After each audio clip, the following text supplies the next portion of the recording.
Good afternoon, Marvin. Good afternoon, Can you Catherine. tell us a little bit about yourself?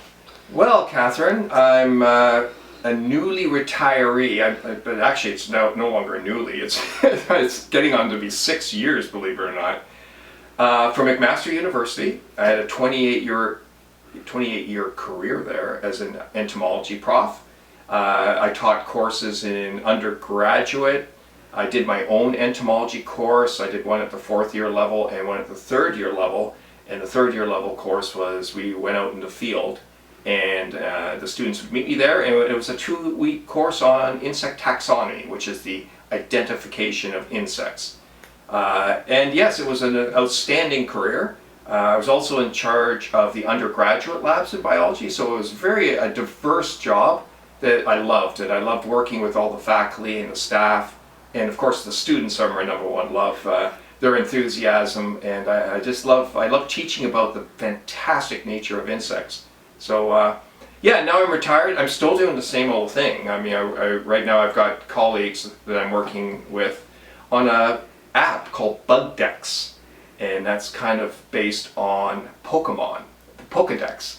So it's kind of a cool way to remember it. And it's going to be released this fall, so the fall of 2023, and it's in both platforms and it's free. We had grants from a couple Danish granting agencies who were very generous, and we were able to put this app together, which is going to help students from high school up to 1st and 2nd year university on how to identify insects to the order level, equipment you need for collecting, and what you should be looking for identification. It's very image rich, it's very video rich, lots of animations, and I think people are going to be very pleased with it.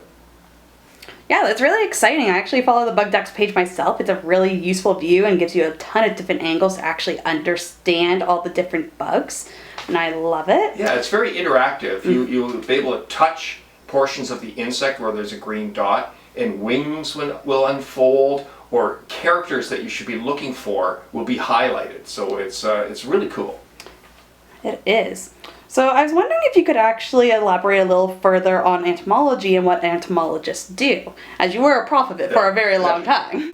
So entomology is a study of insects, and insects only, not spiders, not other invertebrates. But entomologists do a wide-ranging studies. They look at physiology, they'll look at behavior, they'll look at how insects are found in certain ecosystems and how they're interconnected in those ecosystems. Then there are people like me that are taxonomists. I look at fine details to try to identify insects to a level that, as far as we can go. I mean, you need specialized keys and specialized optics to often get to species identification. Most competent entomologists will go at least as far as family level, and if it's a very common insect, it'll be down to genus level. And that's what I like to do, is identify so people know what they have, and then they can do some further research and understand its role in the ecosystem. And often they're fantastic bioindicators for disturbances in habitats. So you mentioned that insects are often used as indicator species to monitor environmental changes. Why are insects good indicators of biodiversity in ecosystem health? Insects are one of the building blocks of any ecosystem. There are 1 million species of insects identified on this planet. Some studies, which look at sampling, especially in the tropics, have estimated there's up to 30 million insect species on this planet. We've identified 1 million. We've got 29 million to go. So that is it's an incredible diverse group that underpins all ecosystems. Not only are there predators, they're prey, and obviously things feed on them, they feed on other things, and they're very important in that aspect because a healthy ecosystem will have a very rich bottom layer. They'll have lots of soil bacteria and small invertebrates that live in the soil, and then building up they'll have a great insect assemblage, right? And then you're going to find some of the larger reptiles, amphibians, and mammals and birds that go along with that. And some insects are really good. Like my favorite are tiger beetles. And tiger beetles are really an excellent insect to detect disturbance. Because if an area is disturbed, let's say a subdivision, you're not going to find any tiger beetles, right? Because their larvae are ground dwelling. They live in vertical tunnels in the ground. Now, if you come to an area and you're finding tiger beetles, you know that is a untouched, pristine area. Yes, tiger beetles will recolonize too once things establish, but it just gives you a good indication of disturbance. So even like 100 years ago, if a forest was cut down for farming and then it's reverted, now those tiger beetles will go back into that habitat and you'll find a healthy assembly. But if it's too close, like if it's not enough time to revert, you won't find very many tiger beetles. It's just they need a stable soil structure, right, to be able to colonize and thrive. It's true. There's a lot of really interesting species of insects that give us a lot of information, especially the assemblies. One of the main things I remember actually is OBBEN. I was wondering if you could talk about OBBEN and how invertebrates are very important in that particular route. Yes. Of course, I just wax poetic about terrestrial insects because that's my specialty. But there are a lot of people that are studying aquatic insects. And aquatic insects are even more sensitive to changes in water chemistry and temperatures and overall health too, even silt levels. So you're looking at assemblages of dragonflies and damselflies and stoneflies and some of the megalopterans like the fish flies. Right? So these are amazing indicators. Now there's also crustaceans, a whole host of crustaceans that live in aquatic environments too. But the insects are a little upper level, so if you've got those kind of nymphs and larvae, giant water bugs and water striders, you know you've got a healthy stream environment or pond environment. As soon as you get massive disturbance where, let's say, a subdivision goes in, you get a little silt that gets dumped into creeks, or if you have chemical spills or sewage leaks, that disrupts that very delicate balance of water chemistry and overall water health. And that's going to gravely affect what you're going to find insect-wise in aquatic environments.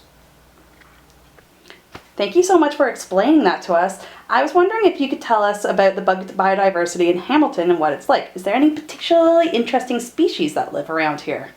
Hamilton is more unique than people give it credit for, right? People always think of Hamilton as a stinky old steel town, but that is long gone, right? We still have some steel industry, but it's an education place now with McMaster and Mohawk College, and it's also an arts community. So there's a shift in what we're seeing Hamilton become. Now naturally, in terms of nature and topography and physical features, we are so lucky in Hamilton. We're right on the Great Lakes. We have Cootes Paradise, and that's a good drainage basin from Ancaster and Dundas.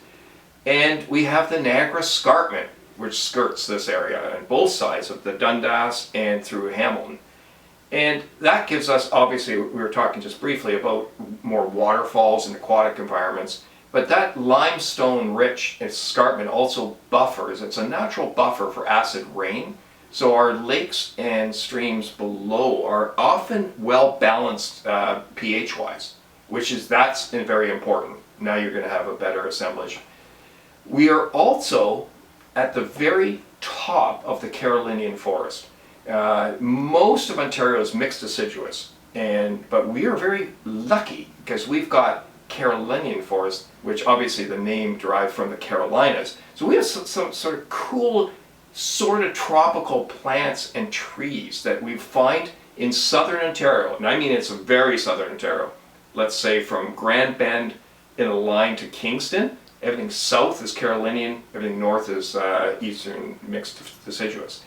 So the Carolinian forest, because of the Great Lakes and the temperate winters we get, thanks to the I forget the term now for moderating effects. Sorry, the moderating effects of our winter, and then of course with the pH being steady, we have really good soil that allows that these indicator species from the Carolinian forest to thrive in this narrow band.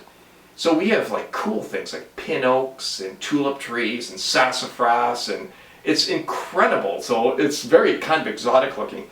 So with all those exotic plants and trees, we also have insects that specialize on those plants. So in southern Ontario, we're really lucky. We have what I'm going to say normal assemblage of insects in the mixed deciduous forest. Then we have the bonus of the Carolinian species. So we're going to have cool swallowtails and other leps that feed specifically on sassafras or tulip trees. And it just gives us a wider and more interesting assemblage of species here. And last question, can you share a fun personal nature story from the Hamilton area? Well, it's not totally personal, but it's a cool story. I don't know if you know the existence of the Copetown Bog on 52 Highway. It's kind of Dundas-ish, kind of outskirts of Ancaster, and it's a true bog. It's the only bog we have in this area. And as you know, bogs have an assemblage of unusual insects, right? There's bog coppers, there's special leps, when I say leps, Lepidoptera, right? So butterflies and moths, and other insects that just feed on or thrive in specific bog plants. And so it's a cool thing. I mean, it's beautiful. You should walk there if you've never done it. Because you skirt the bog, and then you'll see also cool birds. But someone, and this is going back at least 25 years, and I have the article somewhere, set up a malaise trap. It's like a big tent, and it catches flying insects. And they were sorting through what they're finding, and most, there's some really cool things and very unusual things because it's a bog. But what they found is a very unusual wasp. And when they sent it for identification, it came back that this was a brand new northern record right here in Copetown for this particular species. It was normally found in its upper northern reach of middle Pennsylvania. So this is quite the extension for it. And there was, amongst entomologists, it was, woo, this is amazing. And there was great excitement. But nowadays, people have forgotten about it, which is kind of sad. But I'll never forget that because I thought, wow, here's our local bog, and we actually made the Ancaster Journal paper. And like I said, I have that article somewhere, but I'm not even sure you could find anything if you did a search right now because it's probably long gone, right? But anyway, I thought that was a kind of cool thing because Hamiltonians should expect the unexpected because of our fantastic topography. That's really neat. I didn't realize that we had an unusual wasp here. Yeah. Neat. You'll have to show me the article sometime if you can find it. Yeah, if I find, I'll take a picture of it and send it to you. Thank you. But it's the bog, though, Catherine. It's not that far from here. It's a 10-minute drive.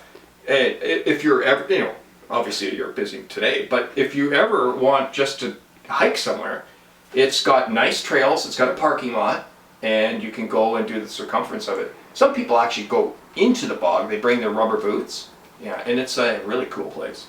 Neat. I'm going to have to go there at some point. Well, thank you so much for sharing all this with us today. Any last words? No, and I thank you, Catherine, for reaching out. I mean, it's amazing. I haven't seen you, in about 10 years as a student at Mac? Yep. And here, what I love to see is students getting careers in nature, or I have a couple ex-students that are actually in entomology.